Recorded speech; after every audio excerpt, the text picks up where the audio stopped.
Hey guys, welcome back to my channel. कैसे आप सब? होपफुली सब अच्छे होंगे। तो यार, आज की जो वीडियो रहेगी उसके अंदर मैंने फर्स्ट ईयर का प्रॉपर एकेडमिक करिकुलम एक्सप्लेन करा है के आईआईटी का, और बाकी यूनिवर्सिटीज़ का मुझे इतना आइडिया नहीं है। बट आज की वीडियो में जो मैंने आपको बताया है उसमें से 80 to 90% चीज़ें मुझे भी नहीं पता थी कॉलेज आने से पहले, इसलिए मैंने इनके ऊपर एक वीडियो बना दी। और होपफुली ये सब कुछ आपको हेल्प करे डिसाइड करने में कि आपको के आईआईटी चूज़ करना है या नहीं। बाकी अगर वीडियो अच्छी लगी तो लाइक शेयर और सब्सक्राइब जरूर करना भाई, बहुत टाइम लगा था वीडियो बनाने में। तो यार, ऐसा कुछ हमको एकेडमिक टाइम टेबल मिलता है के आईआईटी में, और ये होगा फर्स्ट ईयर का, और टू बी प्रिसाइज ये है सेकंड सेमेस्टर का।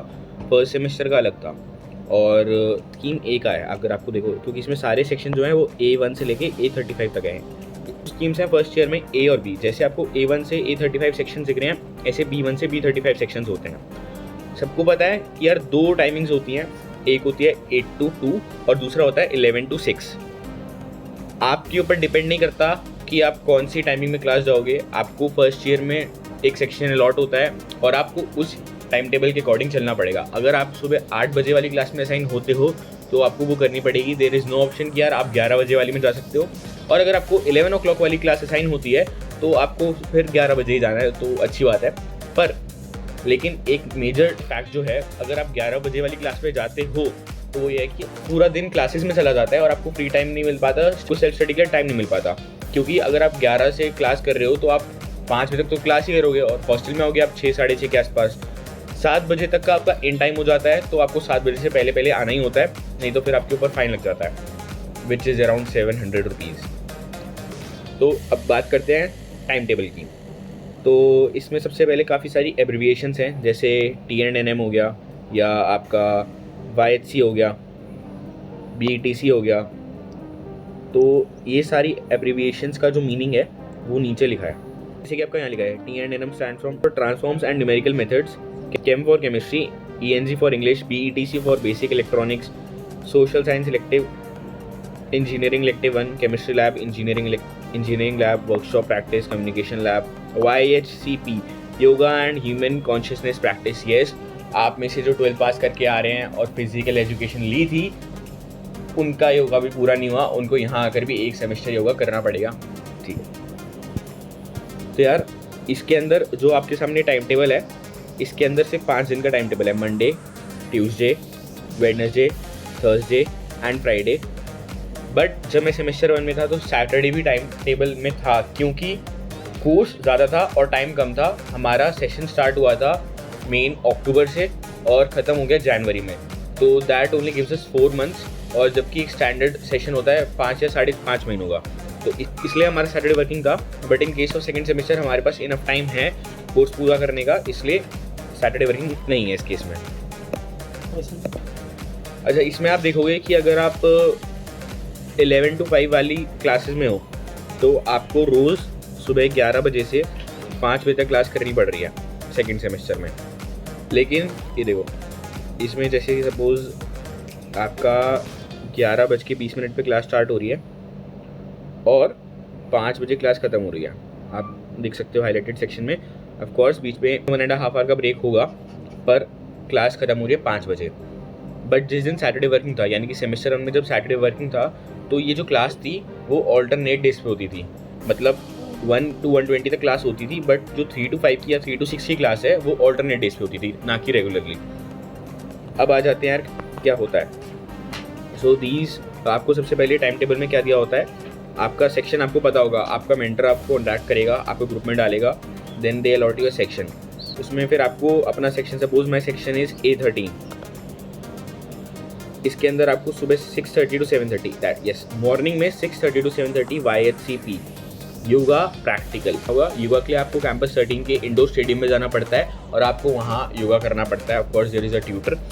उसके बाद सुबह 6:30 से 7:30 योगा करने के बाद you can come for breakfast in the hostel. 7:30 से ब्रेकफास्ट स्टार्ट हो जाता है and it goes up till 10 in the morning. फिर आपको रूम नंबर लिखा होगा C13 कि यार आपकी क्लास आके कौन से रूम में होगी।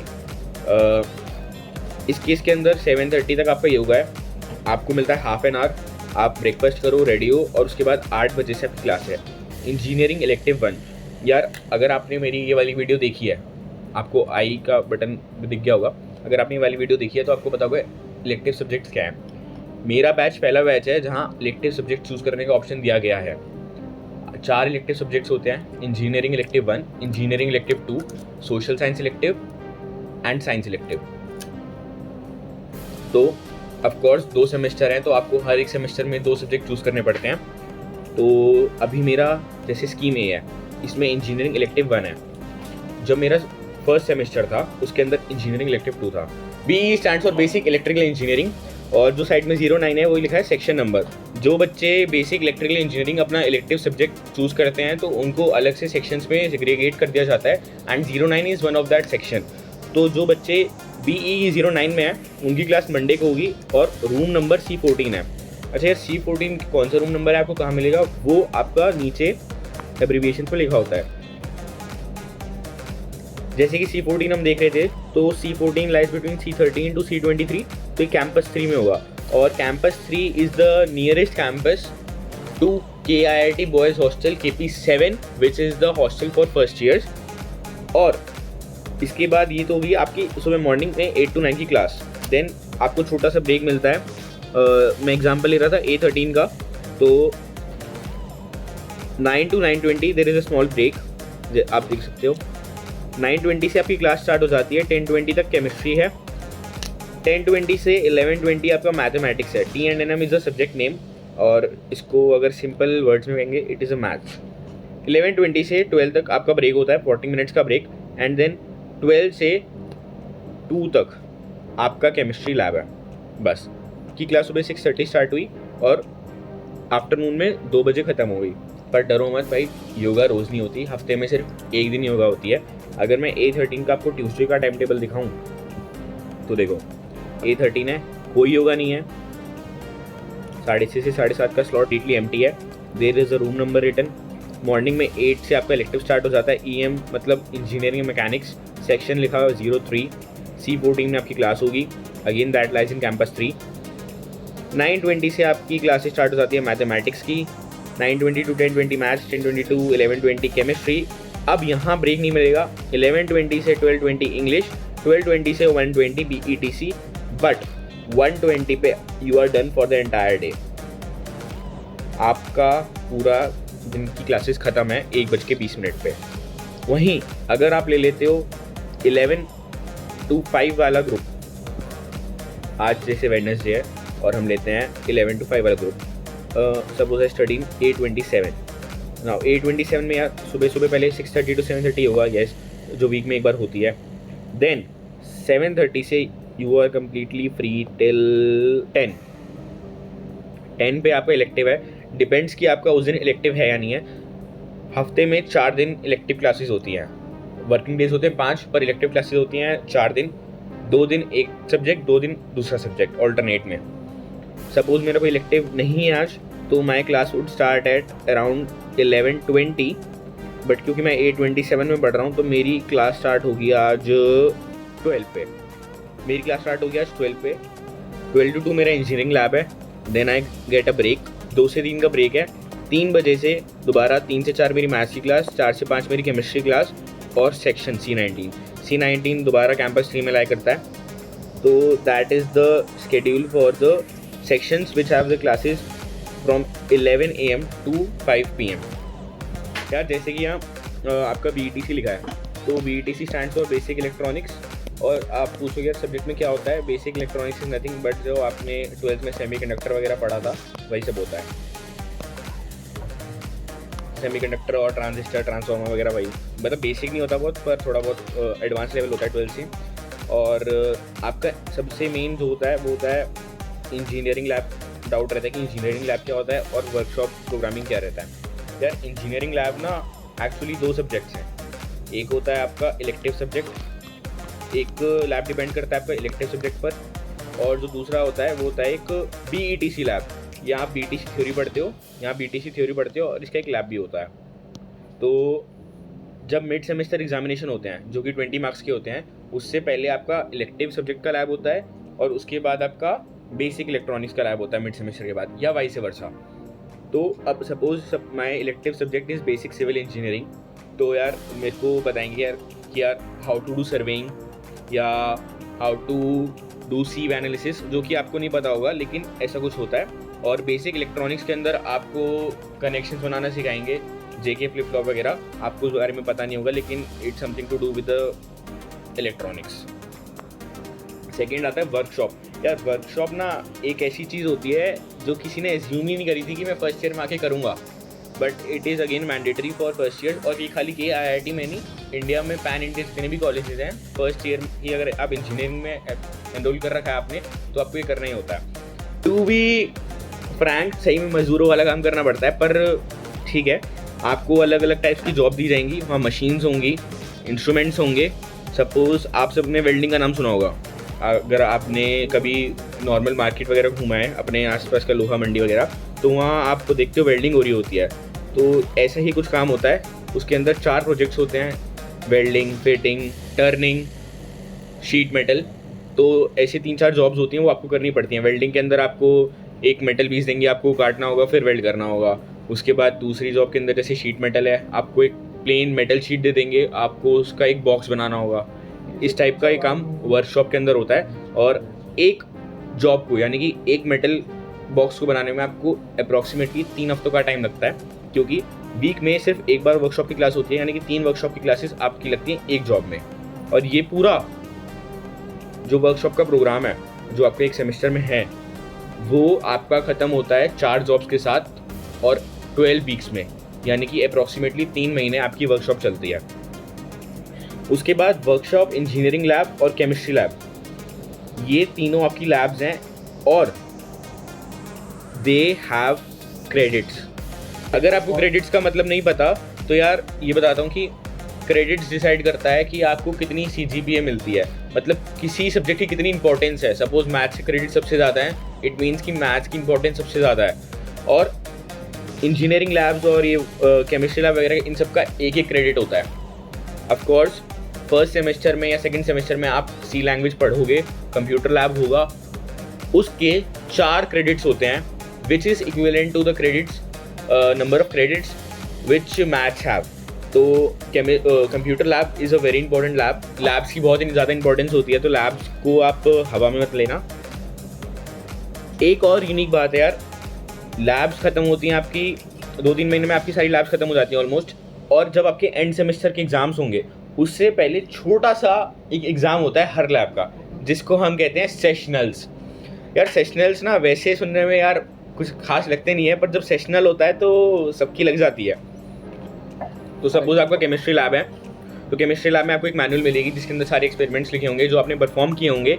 आपको सेशनल के अंदर सारे एक्सपेरिमेंट्स याद करके जाने हैं। एक आपका लकी ड्रॉ टाइप होगा, उसके अंदर से आपको एक चिट मिलेगी, जो आपका एक्सपेरिमेंट होगा आपको वो एक्सपेरिमेंट लिखना होगा, प्रॉपर परफॉर्म करना होगा, उसका एक वाइवा होगा, and then you get a grade for your lab.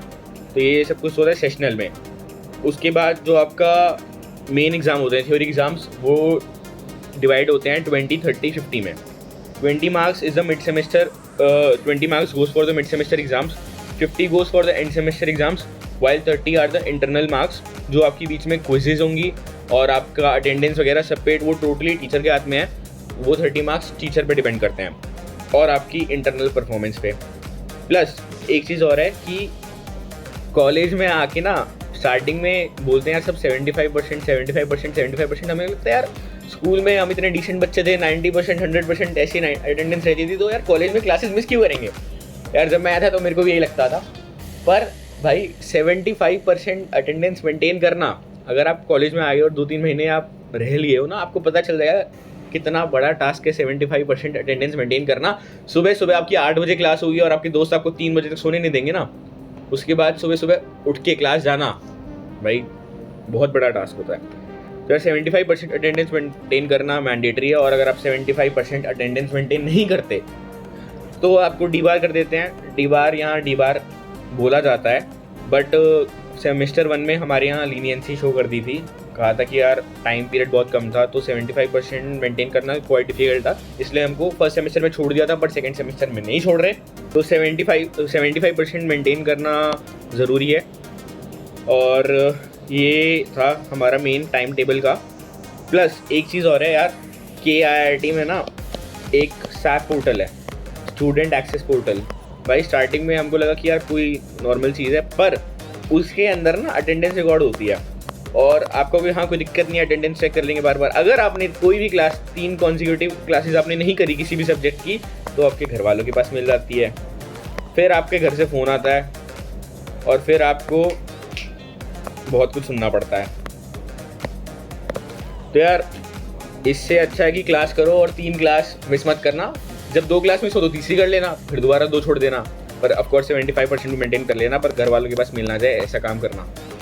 उसके बाद यार सैप में आपका अटेंडेंस तो दिखती है, आपकी सेमेस्टर की ग्रेड रिपोर्ट आ जाती है, आपके मेंटर की डिटेल्स आ जाती हैं, बस। और एक और चीज़ यार सैप की उसमें होती है एग्ज़ाम बुकिंग। यार जिसको नहीं पता ना, हर सेमेस्टर में 1000 रुपये आपके जाते हैं एग्ज़ाम बुकिंग के, 1000 रुपये जाते हैं आपके रजिस्ट्रेशन के हर सेमेस्टर के बाद। तो जब भी आपका एंड सेमेस्टर का एग्ज़ाम होगा तो आपको एग्ज़ाम बुकिंग करनी होगी, जो कि सैप पोर्टल से ही होता है। कुछ नहीं होता, आपको बस ये करना पड़ता है कि यार हाँ, और ये मिड सेमेस्टर में नहीं होता इसका कुछ भी। आपको एंड सेमेस्टर में हर एंड सेमेस्टर के एग्जाम से पहले आपको एग्जाम बुकिंग करनी पड़ती है, 1000 रुपीज़ की फीस देनी पड़ती है, और आपका मेंटर आपको एडमिट कार्ड दे देता है जो आपको हर पेपर में कैरी करना पड़ता है, नहीं तो वो आपको एग्जाम देने नहीं देते until and unless you have a permission from the dean. तो बस ये था KIIT का एकेडमिक कैलेंडर। अच्छा, एक कैलेंडर भी है KIIT का, वो मैं आपको दिखाता हूँ यार, आपको थोड़ा ब्रीफ आइडिया लग जाएगा। वैसे तो मैंने इसके ऊपर एक वीडियो बना रखी है, आप देख सकते हो आई टैब पे, बट ये है लेटेस्ट वाला, क्योंकि अब मैं 3rd सेमेस्टर में मेरा स्टार्ट हो जाएगा 3rd सेमेस्टर, तो उसका कैलेंडर इशू हुआ है। अब वो आप देखो, मैं दिखाता हूँ यार। जैसे कि ये 3rd सेमेस्टर का एकेडमिक कैलेंडर है, तो इसमें देखो ऑटम एकेडमिक सेशन। तो यार जैसे कि अभी जून में हमारा एंड सेमेस्टर एग्ज़ाम है और आई थिंक 19th या 20th तक हमको लीव मिल जाएगी समर वेकेशन। तो 20th जून से, सपोज 20th को मिल जाती है, तो 20th जून से हमारा 7th अगस्त तक होगा हमारा समर वेकेशन, और 7th अगस्त से 23rd दिसंबर तक हमारा होगा 3rd सेमेस्टर, जिसके अंदर और ब्रीफ में लिखा हुआ है 7th to 9th हमारा होगा इंडक्शन, जिसके अंदर बताएंगे यार 3rd सेमेस्टर में हम क्या क्या पढ़ाएंगे वगैरह वगैरह वगैरह। 10th से हमारी क्लास स्टार्ट हो जाएगी, 10th से 13th अक्टूबर तक क्लास होगी। 16th अक्टूबर से 21st अक्टूबर तक हमारी मिड सेमेस्टर एग्जाम्स होंगे, जो कि 20 मार्क्स के होते हैं। उसके बाद 30th अक्टूबर से 9 दिसंबर तक हमारा होगा मिड सेमेस्टर के बाद का सेशन। अगर आप बोलोगे यार 22 अक्टूबर से 29 अक्टूबर की डेट क्यों नहीं लिखी बीच में, तो वो इसलिए क्योंकि उस टाइम दुर्गा पूजा की छुट्टियां होती हैं, तो कॉलेज बंद रहेगा। फिर 9 दिसंबर के बाद आपका 11 दिसंबर से आपके सेशनल स्टार्ट होंगे। अगर आपने पहले देखा होगा, सेशनल का मैंने मतलब बताया है, 11th to 16th आपके सेशनल्स होंगे। एंड सेमेस्टर के एग्जामिनेशन आपकी 18 से 23rd के होंगे, और उसके बाद 4th सेमेस्टर 2 जनवरी को स्टार्ट हो जाएगा। 23rd दिसंबर से 1 जनवरी तक आपकी विंटर वैकेशंस कंसिडर होंगी। ऑफ कोर्स थोड़ा टाइम कम दिया है, क्योंकि हमारा सेशन स्टार्टिंग से ही लेट चल रहा है। ये जो हमारा सेशन 7 अगस्त को स्टार्ट हुआ है ना, वो जुलाई में स्टार्ट हो जाता है।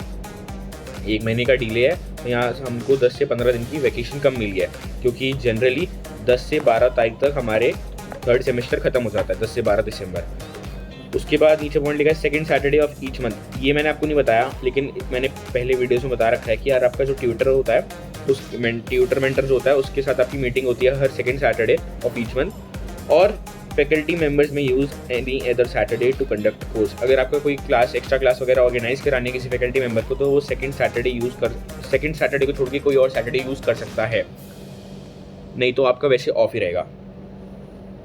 अच्छा, एक चीज़ मैंने आपको पहले बताई थी कि यार आपको अपना इलेक्टिव चूज़ करना पड़ेगा।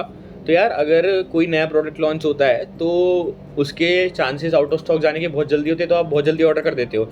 सेम यहाँ होता है, कुछ सब्जेक्ट्स दूसरे वालों से आसान होते हैं और उनमें मार्किंग वगैरह थोड़ी लीनियंट होती है, इसलिए बच्चे उन सब्जेक्ट्स को ऑप्ट करते हैं, और कुछ सब्जेक्ट्स विद इन सेकेंड्स आपकी सारी seat for that particular subject fill हो जाएंगी और आप उसको ऑप्ट नहीं कर पाओगे।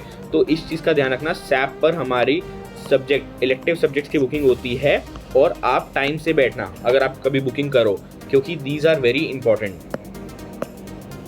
तो यार ये था KIIT का पूरा एकेडमिक सिस्टम, फर्स्ट ईयर का मैंने समझा दिया। जो लोग KIIT को कंसिडर कर रहे हैं, आई थिंक उनके मन में कोई डाउट नहीं रहना चाहिए। और जो चीज़ें मैंने आपको आज की वीडियो में बताई थी, यार ये सारी चीज़ें मुझे नहीं पता थी आने से पहले। तो होपफुली आपके सारे डाउट्स वगैरह रिजॉल्व होंगे, और ये वीडियो आपको हेल्प करेगी अपना कॉलेज चूज़ करने में। अगर वीडियो अच्छी लगी तो लाइक, शेयर और सब्सक्राइब कर देना। Till then, tata, bye bye.